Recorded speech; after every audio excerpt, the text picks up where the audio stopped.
Time கம்மியாக இருக்கிறனால நான் என்ன பண்ணேன்னா அரிசியை கழுவிட்டு தண்ணியை ஊற்றி அப்படியே போட்டால் ஒரே இதாகவே வச்சுட்டேன். இந்த ஒலை வச்சு வைப்போம்ல அந்த மாதிரி இல்லாமல். மதியானம் லஞ்சுக்கு பார்த்தீங்கன்னா எங்கள் வீட்டில் வந்து மட்டன் கறி தான். ஸோ மட்டன் சாப்ஸ் என் ஹஸ்பண்ட் வாங்கிட்டு வந்திருந்தாங்க.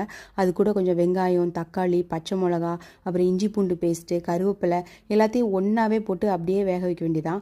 அப்புறம் மசாலா பார்த்தீங்கன்னா வத்தல் பொடி, மல்லிப்பொடி, மஞ்சள் பொடி, கரம் மசாலா பொடி, அப்புறம் பெருஞ்சீரகம், கிராம்பு, மிளகு, அப்புறம் நம்ம பிரியாணி எல்லாம் எல்லாத்தையும் போட்டுட்டு நல்லா தேவையான அளவு தேங்காய் எண்ணெய் விட்டுட்டு தண்ணியும் விட்டுட்டு நல்லா ஒரு மிக்ஸ் பண்ணிவிட்டு குக்கரில் வந்து ஒரு நல்ல விசில் போட்டு எடுக்க வேண்டியதான். உப்பும் போட்டுக்கோங்க தேவையான அளவு.